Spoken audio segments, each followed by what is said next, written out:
हैं, जैसे मान लीजिए कुछ 4 या 5 लोगों के साथ कांटेक्ट रख रहा है, लेकिन उन 5 लोगों में से किसी को भी एचआईवी नहीं है तो उनको किसी को भी नहीं होगा, लेकिन अगर किसी एक को भी है तो फिर सबको हो जाएगा, है ना, तो चांसेस ज्यादा हो जाते हैं। ये हो गया सेक्सुअल रूट। दूसरा क्या हो गया?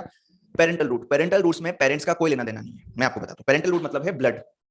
ब्लड से रिलेटेड जितनी भी चीजें हैं, जितना भी इन्फेक्शन है, उनको हम क्या बोलते हैं? Parental route. जैसे इसमें क्या हो गया? इन्फेक्टेड क्या आ गई? निडिल आ गई। इन्फेक्टेड क्या आ गई? निडिल आ गई। बात समझ में आ रहे हो? या आपने ब्लड ट्रांसफ्यूजन करा लिया, ब्लड ट्रांसफ्यूजन करा लिया, कैसा? इन्फेक्टेड वाला। आपको कोई ब्लड चढ़ गया जो इन्फेक्टेड था, तो किसी भी तरीके से, या वो निडिल लग गई, उससे आपको इंजेक्शन लग गया, तो कोई भी कारण हो सकता है किसका? एचआईवी फैलने का। ये सब किसमें आएंगे?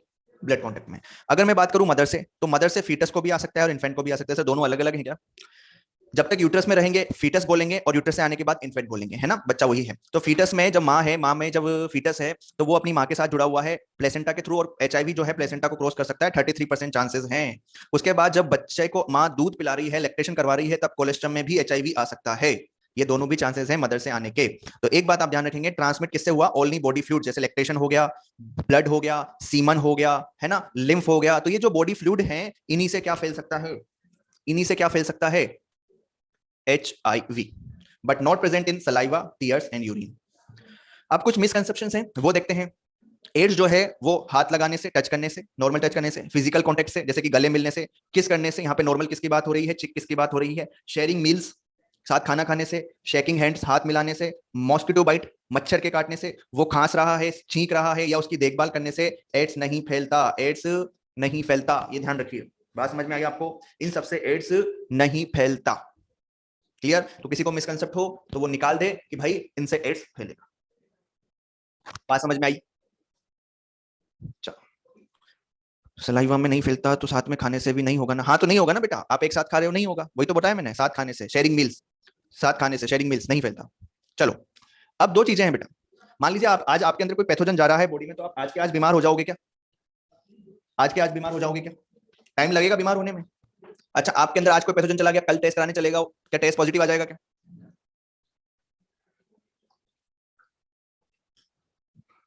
है ना?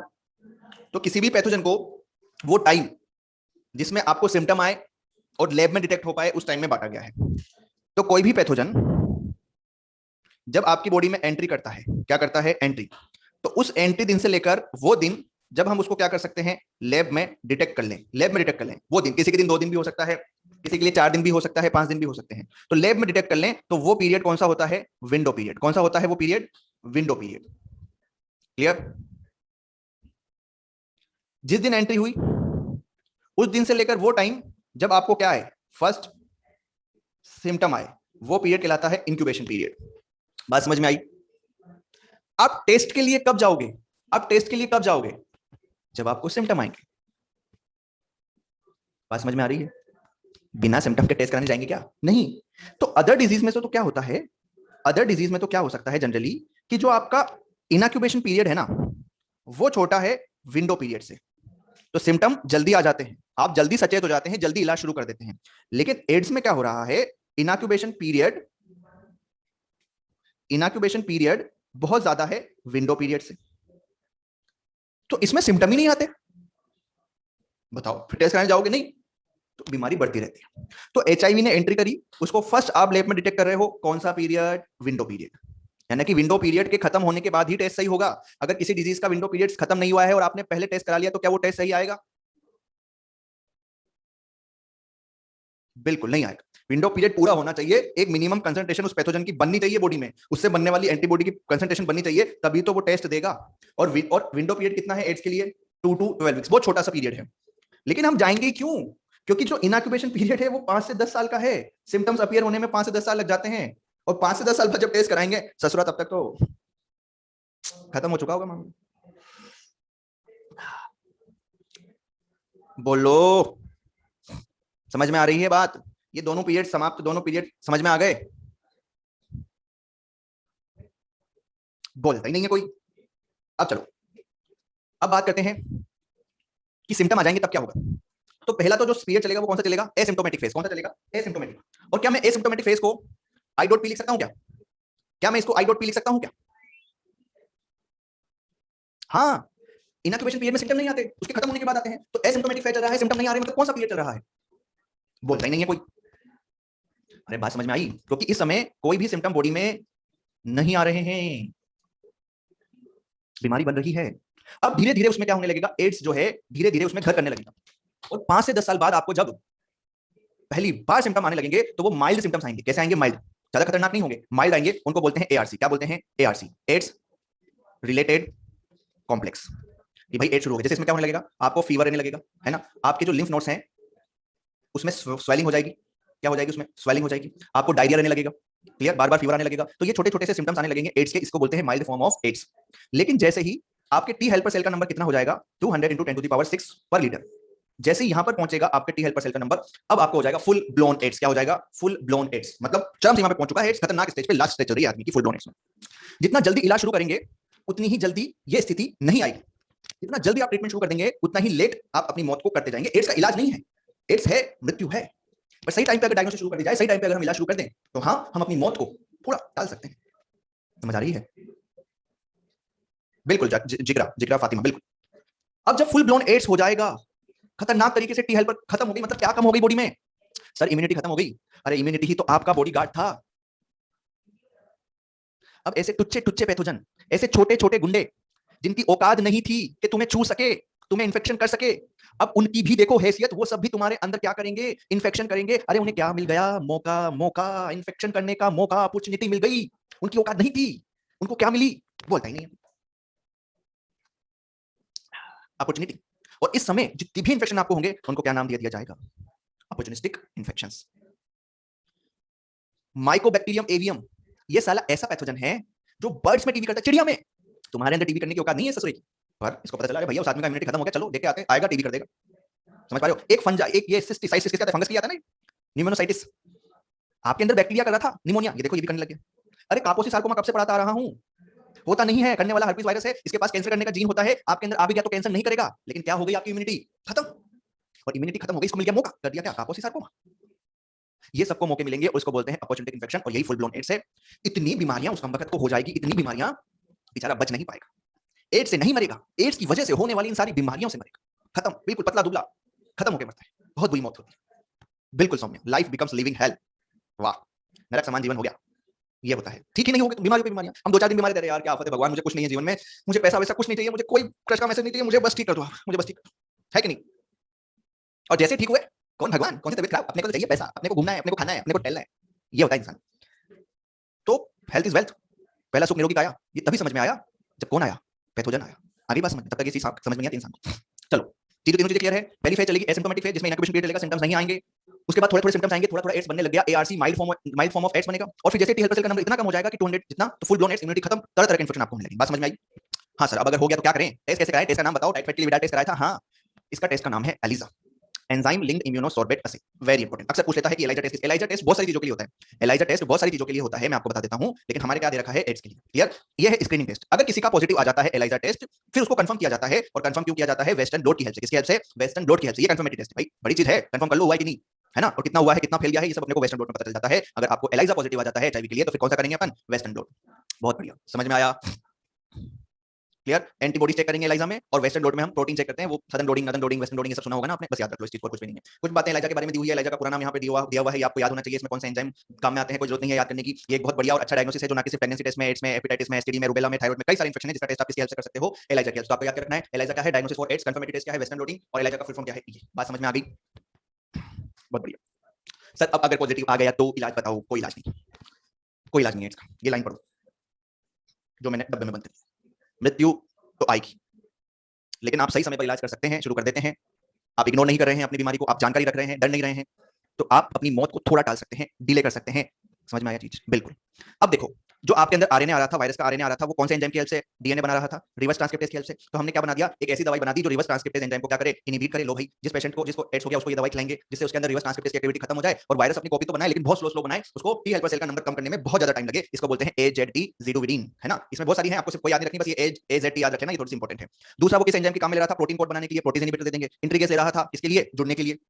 तो एड्स बहुत खतरनाक बीमारी है, तो ये तीनों दवाई जो है हम एक साथ दे देते हैं, मेनली आरटीआई यानी कि रिवर्स ट्रांसक्रिप्टेज इनहिबिटर और प्रोटीज इनहिबिटर, इन दोनों को मिला के दे देते हैं, और इसको बोला जाता है हार्ट। क्या बोला जाता है? हार्ट। हार्ट का मतलब क्या है? Highly active anti retroviral therapy क्या है भाई? Highly active anti retroviral therapy, नाम में ही सब कुछ छुपा है। ये भी एंटी रेट्रोवायरल है, ये भी एंटी रेट्रोवायरल है, ये भी एंटी रेट्रोवायरल है, लेकिन हमने सबको मिक्स करके दे दिया, कॉकटेल बना के पिला दिया, कॉकटेल बना के दे दिया। पिला दिया मतलब ये नहीं है कि सारी गोलियां एक गिलास में घोल के उसको पिला दी। कहने का मतलब है सारी चीजें हम एक साथ दे रहे हैं, सारी की सारी चीजें एक साथ उसको खिला रहे हैं, ताकि अच्छे से हम क्या कर सकें, वायरस की ग्रोथ को स्लो कर सकें। टाल नहीं सकते, बीमारी तो आएगी, बनेगी, मरेगा, लेकिन एक सम्मानजनक उम्र तक हम उसको ले जाने की कोशिश कर सकते हैं। जो इंक्यूबेशन पीरियड 5 से 10 साल में आ रहा था, वो 15 से 20 साल लगा देगा अगर हम कंटिन्यूअसली सही समय पर ये इलाज शुरू कर देते हैं तो। एम आई क्लियर और आई एम क्लियर? ओके, 2 या 3 याद नहीं है? नहीं, सिर्फ ये एजेटी याद रखना और कुछ नहीं है, बस ये याद रखो कि क्या कहते रटने क्यों है? रटने क्यों है? रिवर्स ट्रांसक्रिप्टेज को 3 ही एंजाइम काम में ले रहा था। अगर आपने पैथोजेनिसिटी में पढ़ा होगा 3 एंजाइम काम में लेता हूं, 3 एंजाइम की एक्टिविटी को कम कर दो, वो एंजाइम अगर एक्टिविटी कम हो गई, बस मजे करो, वायरस का काम स्लो हो जाएगा, तुम अपनी लाइफ जियो, जो भी तुम्हारे सपने हैं, जो भी तुम्हें करना है जीवन में किसी के लिए वो करो। जब तुम्हें पता है मंजिल मौत है तो फिर सफर के मजे लो, है कि नहीं? हम सबकी मंजिल मौत है कहीं ना कभी, लेकिन पता चल गया तो ऐसा नहीं, पता चल गया कितनी अच्छी बात है कि मेरे पास समय कम है, जो करना है अभी करना है, करो, है कि नहीं? चलो भैया आगे चलें। अरे यार, तुम मेरी बात ही नहीं समझते। चलो, अरे जब बीमारी का इलाज नहीं है, बीमारी का इलाज नहीं है तो क्या करें सर? मरें क्या? अरे नहीं, बचाओ। Prevention is better than cure. जब हमारे पास इलाज नहीं है तो हम क्या करें? प्रिवेंशन। क्या करें? प्रिवेंशन। सर कैसे करें बताना? बता दिया सर ने आपको हर एक वो तरीका बता दिया जिससे एड्स फैलता है। सर ने आपको वो रास्ता बता दिया कि इस रास्ते पे गड्ढा है, मत जाना। तो हो गया ना बचाओ, कि हमें उस रास्ते नहीं जाना अगर हमें गिरना नहीं है तो। सो गए क्या? यस सर, समझ में आ रही चीज? जब प्रिवेंशन बना रहे हैं बेटा, वैक्सीन पे काम चल रहा है इसका, कैंसर और एड्स दोनों के वैक्सीन पे काम चल रहा है, क्लियर? तो जिस रास्ते हमें पता है गड्ढा है उस रास्ते ना जाए, यही सबसे सेफ इलाज है इसका, एड्स का। अरे हमें पता है, we are conscious, we are all in our alert mode, but फिर भी हम अगर वो काम कर रहे हैं जिससे एड्स हो, तो ये गलत है कि नहीं? इसलिए एड्स के लिए एक लाइन लिखी है, spreads due to conscious behaviour pattern. बहुत इंपॉर्टेंट। लोगों को पता है कि इससे फैलता है, लोग जानते हैं, पता है उस रास्ते पे गड्ढा है, कॉन्शियसनेस है कि मैं इधर जाऊंगा तो गिरूंगा, फिर भी जाते हैं लोग, और इसी से कौन फैलता है? एड्स। लड़का लोग, हाँ, दाढ़ी वाड़ी बनवाने जाते हैं, वो जो दुकान वाले भैया हैं वो उस्तरा लगाते हैं, ब्लेड लगाते हैं, एक ही उस्तरा 10 लोगों पे यूज करते हैं, उस्तरे में होती है रेजर, बिल्कुल ब्लेड। अब किसी को सर को कट लग गया, गलती क्या उसकी? लग गया, ब्लेड लग गया, वहां पे जाओ, पता है ना इससे फैलता है, यू आर कॉन्शियस। ध्यान दो ना वहां पे कि भैया आपने रेजर चेंज किया, इस उस्तरे से रेजर चेंज कीजिए, इसको धोइए, सैनिटाइज कीजिए, इसमें नया ब्लेड मेरे सामने डालिए, फिर यूज कीजिए आप, वरना मैं नहीं करूंगा। तो कॉन्शियसनेस काम में ली ना, आप कॉन्शियस है फिर भी नहीं कर रहे हैं तो फैलेगा। इसलिए कहा गया है spreads due to conscious behaviour pattern. क्या मेरी बात समझ में आई? अरे इंजेक्शन लगाने जा रहे हैं, चेक करो इंजेक्शन, वो जो सिरिंज है, जो निडल है, वो उस डॉक्टर ने, उस कंपाउंडर ने बाहर निकाली कि नहीं पैकेट से, बस यही है कॉन्शियस बिहेवियर पैटर्न। और इसी से मिलती जुलती एक लाइन और कही है, डोंट डाई ऑफ इग्नोरेंस। अज्ञानता के कारण मत मरिए। पता है ना इस रास्ते जाना नहीं है, वो ज्ञान रखिए कि आपको इस रास्ते नहीं जाना है। और ये मत सोचिए कि चलो यार चलते हैं, इस रास्ते चलते हैं, थोड़ा सा ध्यान रख लेंगे, जब गड्ढा आएगा बच के निकल जाएंगे। क्या करा आपने? क्या करा सर की चेतावनी को? इग्नोर किया। पता था ना इधर गड्ढा है, लेकिन क्या सोचा, समझदार बने, अरे अपन सब चल लेंगे, अपने को पता नहीं अपने कितने गड्ढे पार कर लिए, फैल जाएगा। समझ पा रहे हो मेरी बात? Don't die of ignorance. Ignore मत करो जिन चीजों से आपको बीमारी हो सकती है। समझ पा? हाथ धो के खाना खा लो ना यार, खाओगे पता है नहीं होगा, लेकिन हाथ धोने में क्या जा रहा है, धो लो। यही प्रिवेंशन है। क्लियर? एड्स के पेशेंट को बहुत सारी सुविधाएं मिलती है इंडिया के अंदर, ट्रैवलिंग उनका बहुत सस्ता होता है, उनका इलाज फ्री में किया जाता है, नेशनल एड्स कंट्रोल ऑर्गेनाइजेशन आपने सुना होगा, वो इनका साथ देता है, बहुत सारे प्राइवेट एनजीओ होते हैं वो इनका साथ देते हैं। और सबसे बड़ी चीज, हम और आप, जो हमारा समाज है, इंसानी तो है ना, उस बेचारे को अगर एड्स हो गया तो हो गया यार, अब बीमारी है एक, हम उसको अपने आप से अलग ना करें, हम उसको समझाएं कि भाई ठीक है अब जो हो गया खुश रहे, तू इलाज करवा, तू ये बात बता डॉक्टर को, ये छुपा मत, तू छुपाएगा तुझे मिलने वाली सुविधाएं तुझे नहीं मिल पाएगी, तू इलाज के लिए नहीं करा पाएगा, इलाज कराएगा तो महंगा होगा, प्राइवेट मेडिकल से जाकर दवाइयां लेगा तू। इसलिए फ्री में जब चीजें हैं आपके साथ दे रही है सरकार, आपको कैसे पता चलेगा? आप लोगों के बीच जाएंगे तभी तो। और लोगों के बीच में ये पेशेंट क्यों नहीं जाते, ये क्यों शर्माते? क्योंकि हम लोग मजाक उड़ाते हैं, हम लोग उनसे दूर हो जाते हैं, अपने आप को उनसे अलग कर लेते हैं, इसलिए वो बताते नहीं है। इसलिए बहुत इंपॉर्टेंट है कि जो सोसाइटी है और जो मेडिकल फैसिलिटीज है वो क्या करे, साथ में काम करे, ताकि हम इसको होने से रोक सकें। क्योंकि हो गया तो फिर तो इलाज नहीं है, लेकिन एक सबसे बड़ा इलाज है कि हम अवेयर करें लोगों को, सब साथ में मिलकर हम कहीं बैठे हैं बात करें इसके बारे में। समझ पा रहे हैं? क्योंकि बहुत उससे फैलता है कौन? एड्स। बात समझ में आई आप लोगों को मेरी? तो ये दो जो इंपॉर्टेंट पॉइंट है, 2 नंबर और 3 नंबर, ये किस बीमारी के लिए कहे गए हैं भाई? ये दोनों एड्स के लिए कहे गए। क्या मेरी बात आप लोगों को समझ में आई? चलो भाई साहब, अभी तो एक बीमारी से तुम उभर नहीं पाए होंगे, ये दूसरी बीमारी आ गई जिसका नाम है कर्क रोग, कैंसर। क्रेब होता है ना, क्रेब सुना है? क्रेब, बिच्छू। अरे बिच्छू नहीं होता, केकड़ा होता है। वहां से बड़ा है कैंसर। कैंसर जो फैलता रहे, फैलता रहे, फैलता रहे, कौन है? कैंसर। नाम तो सबने सुना ही होगा, I am cancer.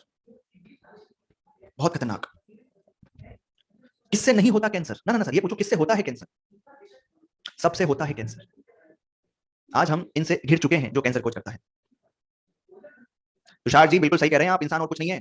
Kabir Das का आपने दोहा पढ़ा होगा, इंसान कुछ नहीं है, एक पानी का बुलबुला है, बस इतनी सी जान है उसमें, फट खत्म। तो कैंसर आज सबसे हो रहा है। आप जो अन्न खा रहे हैं ना, अन्न फर्टिलाइजर मिला हुआ रहा है, पेस्टिसाइड मिला हुआ है, आप आर्टिफिशियल स्वीटनर खा रहे हैं, उनसे हो सकता है। समोसा गए खाने, भैया ने अखबार वाली इंक पे दे दिया, वो इंक भी चटनी के साथ लगा लगा के खा रहे हो ना, चटनी में डुबो डुबो के चटनी के साथ वो इंक भी तो जा रही है, उससे भी हो सकता है। मोबाइल से हो सकता है, तंबाकू से हो सकता है, सिगरेट से हो सकता है, छैनी, पान मसाला, विमल, बोलो जुबा केसरी, रजनीगंधा, कदमों में दुनिया है। समझी जी, बारात का स्वागत पान बाहर से करिएगा, ऐसे ऐसे तो ऐड आते हैं हमारे यहाँ, समझ पा रहे हो? अरे रेज होती है ना, मोबाइल में रेज नहीं होती क्या? हालांकि सेफ है कंपैरेटिवली, पर चांसेस तो है ही, हालांकि इनमें सेफ रेज होती हैं, चांसेस कम है, समझ पा रहे हो? तो हम घिरे हुए हैं किससे? कार्सिनोजन से, घिरे हुए हैं कार्सिनोजन से, और ये सब हमारे अंदर क्या करते हैं? कैंसर कोज करते हैं। मैं बता रहा हूं ऐसी चीजें हैं, आप सोच भी नहीं सकते। कैंसर की स्टडी को कहते हैं ऑन्कोलॉजी। क्या कहते हैं? ऑन्कोलॉजी। और जो इसका इलाज करे, जो इसका ज्ञान रखता हो, भगवान करे आप में से बहुत से लोग वो बने, और वो है ऑन्कोलॉजिस्ट, है ना? क्लियर? चलिए कैंसर के बारे में आप शुरू करते हैं, थोड़े बहुत ध्यान से सुनेंगे। कैंसर और कुछ भी नहीं है, ग्रुप ऑफ कौन है? अरे ग्रुप ऑफ कौन है? सेल। ग्रुप ऑफ सेल, एक सेल डिवाइड हो रही है, ट्यूमर बना रही है, और वो ट्यूमर ही क्या है? आपका कैंसर। क्या होता है? ये सेल है, ये सेल डिवाइड करके अपना नंबर बढ़ा रही है, ये क्या चल रहा है? डिवीजन चल रहा है। इसके बाद इस सेल में क्या होता है? डिफरेंशिएशन होता है। क्या होता है? डिफरेंशिएशन होता है। मतलब हमने जिस काम के लिए सेल्स को बनाया है, उस काम के लिए हम इसको भेज देंगे, तो यहाँ पर एक जगह सेल इकट्ठा नहीं होगी, ये होगी नॉर्मल प्रोसेस, तो यहाँ पे ट्यूमर नहीं बनेगा। लेकिन किसी कारण से ये डिवीजन और डिफरेंशिएशन की प्रोसेस कंट्रोल में नहीं रही, तो एक जगह लगातार डिवीजन चलता रहेगा, और क्या बन जाएगा? ग्रुप ऑफ सेल बन जाएगा, जिसको हम क्या नाम देते हैं? ट्यूमर। क्या नाम देते हैं? ट्यूमर। सर ऐसे अचानक क्या हो गया कि पहले कंट्रोल सेल डिवीजन हो रहा था, फिर कंट्रोल नहीं रहा? आंसर है जीन। आपके अंदर कुछ ऐसे जीन है, हर सेल के अंदर ऐसे कुछ जीन्स हैं, आपकी बॉडी ने दिए हैं, आपको नेचर ने आपको दिए हैं, नेचुरल प्रॉपर्टी है कि वो इन सबको कंट्रोल करके रखते हैं। वो आपको कैंसर होने से बचा रहे हैं, आपको कैंसर नहीं होने दे रहे हैं, वो है, और आपको कैंसर नहीं हो रहा है। लेकिन अगर किसी कारण से आपके अंदर वो जीन में क्या आ गया, अगर किसी कारण से आपके जीन में कोई चेंजेस आ गए, तो वो जीन का काम था सेल डिवीजन को कंट्रोल मैनर में कराना। अब वो काम हो पाएगा क्या? नहीं। अब सेल डिवीजन अनकंट्रोल हो जाएगा, और ट्यूमर बन जाएगा, कैंसर हो जाएगा। सर ये जो सेल है ये कहीं की भी हो सकती है। हाँ, एक लाइन बोल रहा हूं, कैंसर किसी को भी, किसी से भी, किसी भी प्रकार का और कहीं भी हो सकता है। कैंसर किसी को भी, किसी से भी, किसी भी टाइप का कहीं भी हो सकता है, किसी भी ऑर्गन में हो सकता है। वो क्या है? कैंसर। ये एक रफ आइडिया था जो आपको समझ में आया कि कैंसर और कुछ नहीं है, आप ही की सेल्स हैं जो ग्रुप में हो गई हैं और ट्यूमर बना लिया है।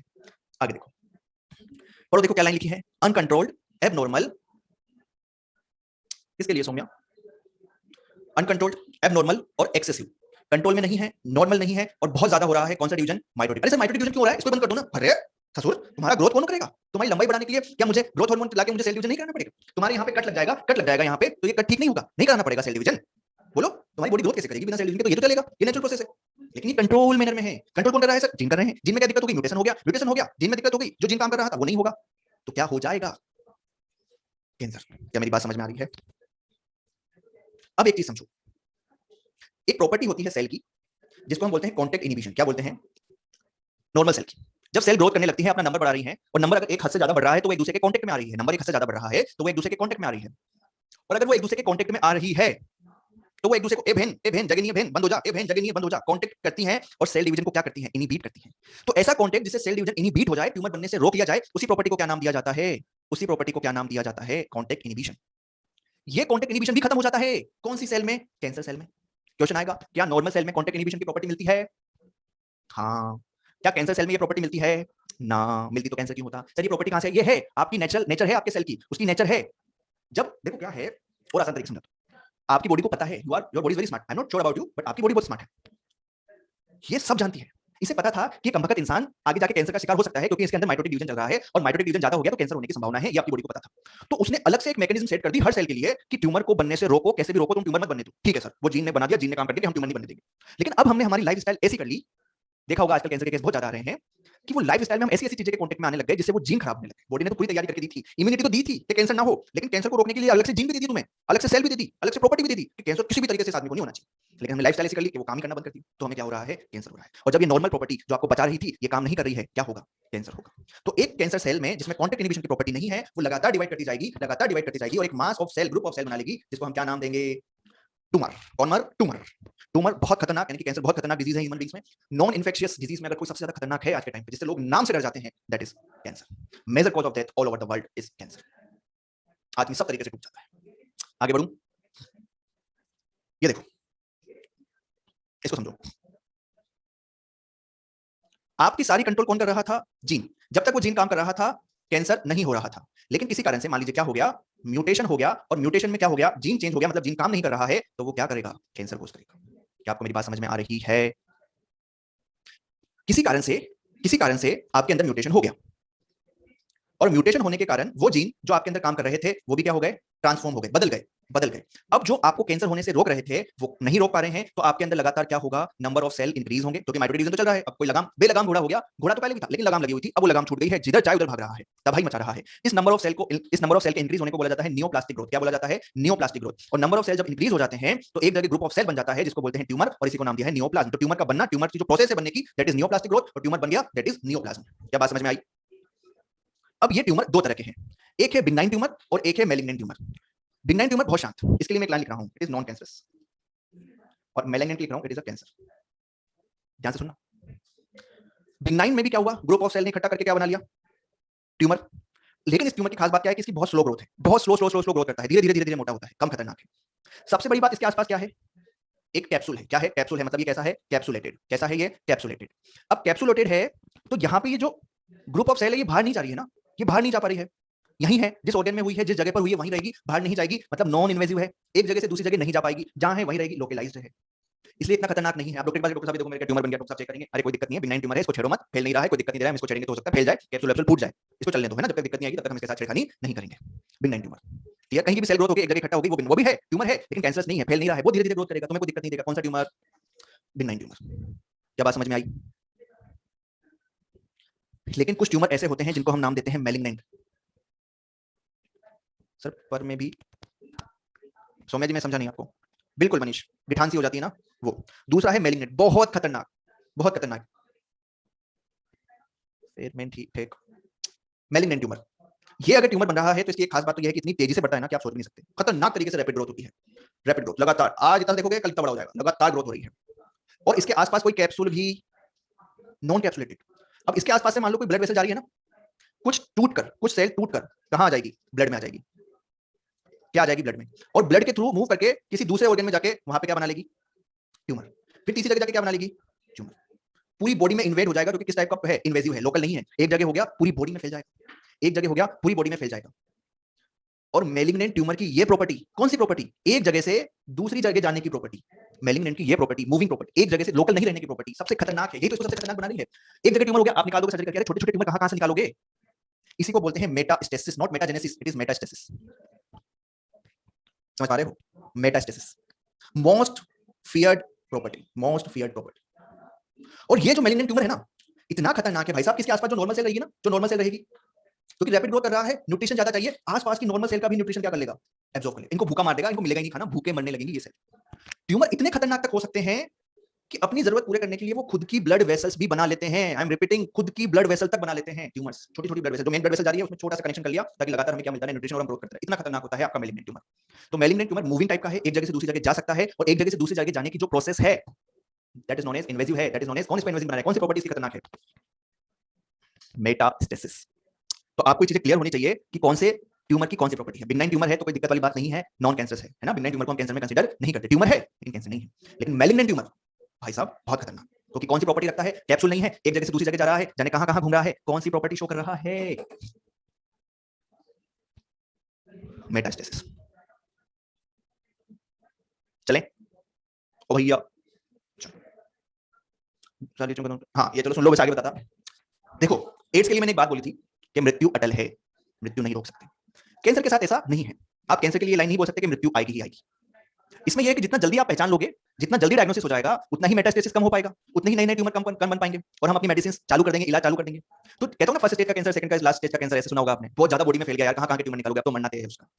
फिर भी आप ये नहीं कह सकते कि मरेगा ही मरेगा, किस्मत आपके ऊपर, भगवान की कृपा, और आपका इलाज, आपका डॉक्टर सब सही रहे। भाई डॉक्टर तो सही रहेगा, वो तो पूरी कोशिश करता है, कभी डॉक्टर नहीं चाहता कि जो है उसका जो पेशेंट हो उसको कुछ भी दिक्कत हो, है ना, बट वो भगवान तो है नहीं, पूरी कोशिश करता है बचाने की, लेकिन जिसकी जितनी उम्र है वो उतनी ही जीगा।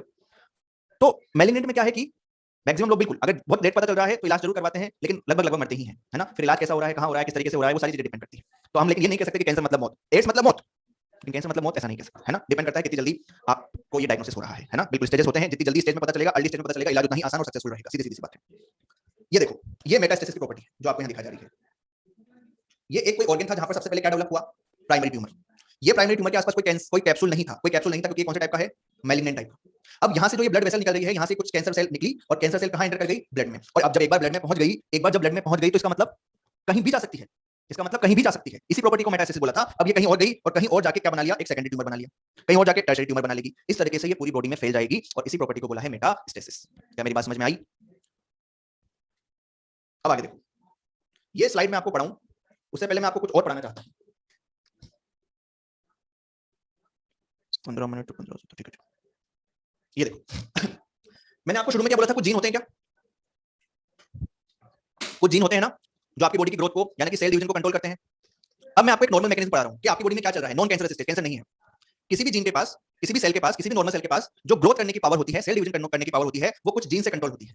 वो जीन कौन सा है? पहला जीन है प्रोटोऑन्कोजीन। ध्यान रखेंगे, प्रोटोऑन्कोजीन या सी-ऑन्क। प्रोटोऑन्कोजीन या सी-ऑन्क आपकी बॉडी में किसके लिए जिम्मेदार है? Cellular proliferation. यानी कि जब आपकी बॉडी को जरूरत होगी, आपकी बॉडी को सेल डिवीजन करनी होगी, प्रोटोऑन्कोजीन बोलेगा हां मैं हूं, मैं देख रहा हूं कि तू अब डिवाइड कर, जैसे जरूरत पूरी होगी मैं तुझे रोक दूंगा, सेल डिवीजन बंद कर देना, क्योंकि आपके अंदर कौन काम कर रहा है? प्रोटोऑन्कोजीन।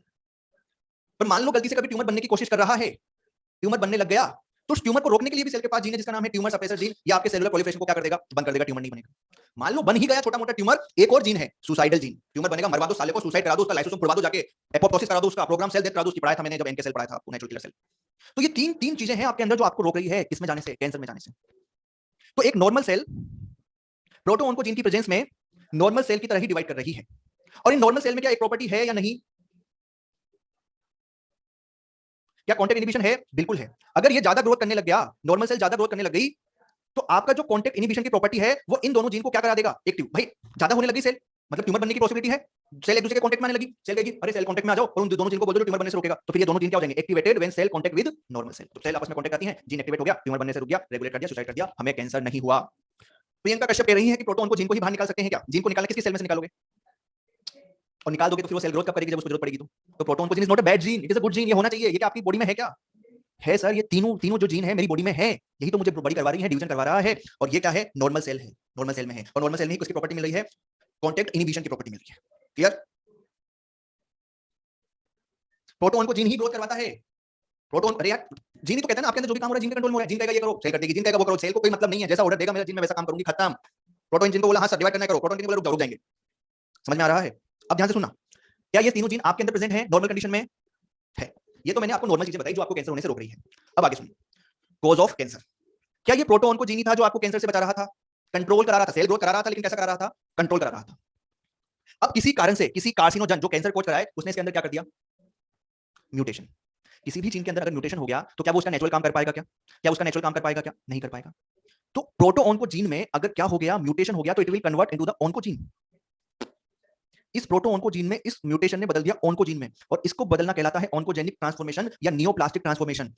उनको उनको उनको उनको मतलब कैंसर। ये जीन है आपके अंदर तो किसी सेल डिवीजन चाहिए, लेकिन कैसा है? प्रोटो कंट्रोल मैनर में, प्रोटो ऑन्कोजीन। लेकिन म्यूटेशन ने आया और प्रोटो को हटा दिया, सिर्फ ऑन्कोजीन बच गया। प्रोटो ऑन्कोजीन एक्टिवेट हो गया, अब वो सुन नहीं रहा किसी की, वो लगातार क्या करते जा रहा है? कैंसर करते जा रहा है। और एक बार अगर प्रोटो ऑन्कोजीन कन्वर्ट हो गया ऑन्कोजीन में, तो जो कांटेक्ट इनहिबिशन की प्रॉपर्टी है, क्योंकि ये सेल कैंसर हो गई, कांटेक्ट इनहिबिशन की प्रॉपर्टी है वो भी क्या हो जाएगी?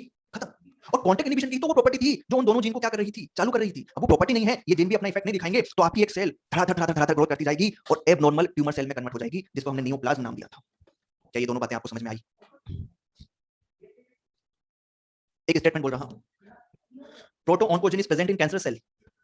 सही और गलत?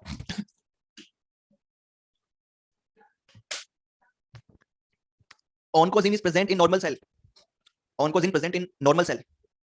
दोनों स्टेटमेंट गलत है। Protooncogene is present in normal cell. सही है।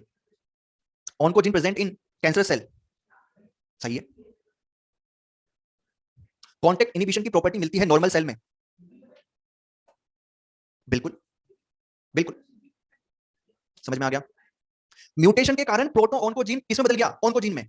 और ये ऑन्कोजीन कहां है? आपकी सेल में। आपकी सेल में पहले प्रोटोऑन्कोजीन था, म्यूटेशन ने उसको किसमें बदल दिया? ऑन्कोजीन में। मतलब आपकी सेल कैसी हो गई? नॉर्मल नहीं रही, कैंसरस हो गई। और कैंसरस हो गई तो कांटेक्ट इनहिबिशन की प्रॉपर्टी खत्म हो गई। अब लगातार ये डिवाइड कर रही है, ट्यूमर बना रही है, लेकिन ट्यूमर को खत्म करने वाले जो दोनों जीन थे वो काम नहीं कर रहे, क्योंकि ये एक्टिवेटेड ही कब होते हैं? ये एक्टिवेटेड ही कब होते हैं? जब कांटेक्ट इनहिबिशन की प्रॉपर्टी होती है। अरे लाला समझ में आ रहा है क्या? बोलो रे। क्लियर कर लोगे? मैंने नॉर्मल चीज भी बता दी और कैंसर वाली भी बता दी। अरे आपकी हर एक सेल में प्रोटोऑन्कोजीन है, और जिस जिस सेल में म्यूटेशन होगा उस सेल में किसमें चेंज हो जाएगा? ऑन्कोजीन में। सीधी सी बात। और ये सेल, अब ये ऑर्गन, ये सेल जो है कहां है? अरे पूरी बॉडी में तो भरी पड़ी है। Functional and structural unit of the cell of the body is the cell. आपकी बॉडी मिलकर किससे बनी है? हर सेल से मिलकर बनी है। हर सेल के पास प्रोटोऑन्कोजीन है, और हर सेल के पास क्या है? प्रॉपर्टी है डिवाइड करने की। तो प्रोटोऑन्कोजीन किसमें कन्वर्ट हो जाएगा? ऑन्कोजीन में। नहीं आया समझ में? आपकी बॉडी की कोई भी सेल जिसके पास प्रोटोऑन्कोजीन है, मतलब सबके पास है, वो कैंसर हो सकती है अगर उसमें म्यूटेशन हो जाए, तो प्रोटोऑन्कोजीन किसमें हो जाएगा? ऑन्कोजीन में। अब अगर आपको हो गया प्रोटो ऑन्कोजीन में कन्वर्ट हो गया, ऑन्कोजीन में कन्वर्ट हो गया प्रोटो ऑन्कोजीन से, तो क्या होगा आपको? कैंसर। अब अगर वो कैंसर स्किन का है या एपिथेलियल टिश्यू का है, अच्छा मैं पहले उनके नाम बताता हूं आपको ताकि कंफ्यूजन नहीं हो। बिनाइन ट्यूमर वाले कैंसर थे क्या? नहीं, ऑस्टियोमा। आपकी जो बोन, ऑस्टियो इसकी मां है, ऑस्टियो की जो ऑस्टियोलॉजी है, बोन है उसमें ग्रोथ हो गई, लेकिन वो कैंसर नहीं है, क्या बोलेगा? ऑस्टियोमा। एक होता है मायोमा, एक है एंजियोमा। मायोमा बोले तो मसल्स में होने वाला, एंजियोमा बोले तो ब्लड वेसल्स में होने वाला, है ना, ब्लड वेसल्स में होने वाला। तो ये सब वहीं रहेंगे। अच्छा क्या सर इनमें वो दूसरा कैंसर नहीं हो सकता? हो सकता है, मैंने लाइन बोली थी, कैंसर किसी को भी कोई भी कभी भी हो सकता है, ये ध्यान रखना। अब आगे हम बात कर रहे हैं कि सर अगर प्रोटोन प्रोटीन ऑन्कोजीन में कन्वर्ट हो गया तो क्या हमें कैंसर होगा? हाँ। अब जो कैंसर की बात कर रहे हैं जनरल कौन से कैंसर है? मैलिग्नेंट टाइप के।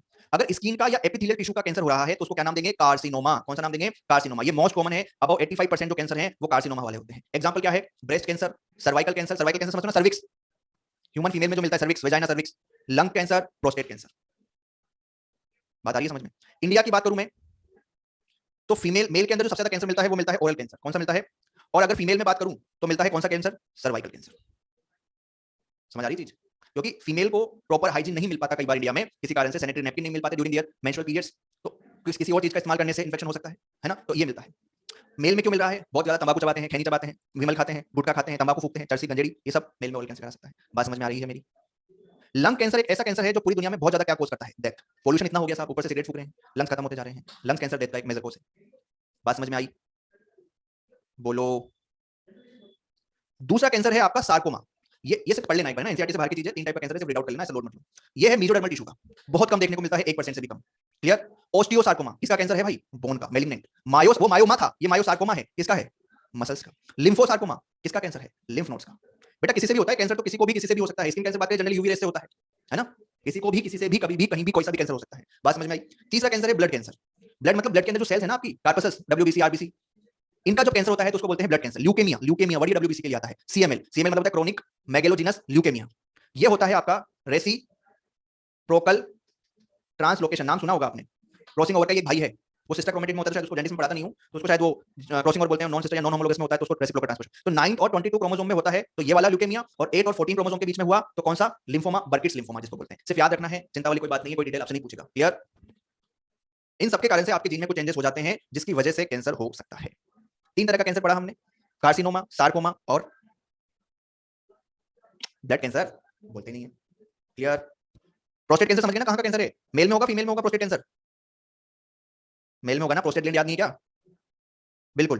ब्रेस्ट कैंसर किसमें होगा? फीमेल में। चलो,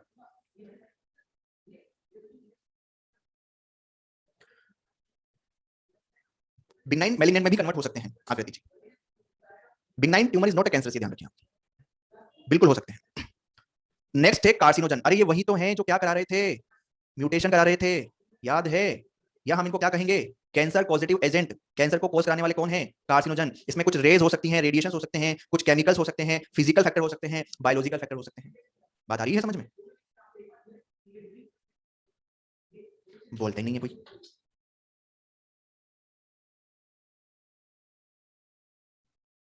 अब एक एक करके पढ़ते हैं हम।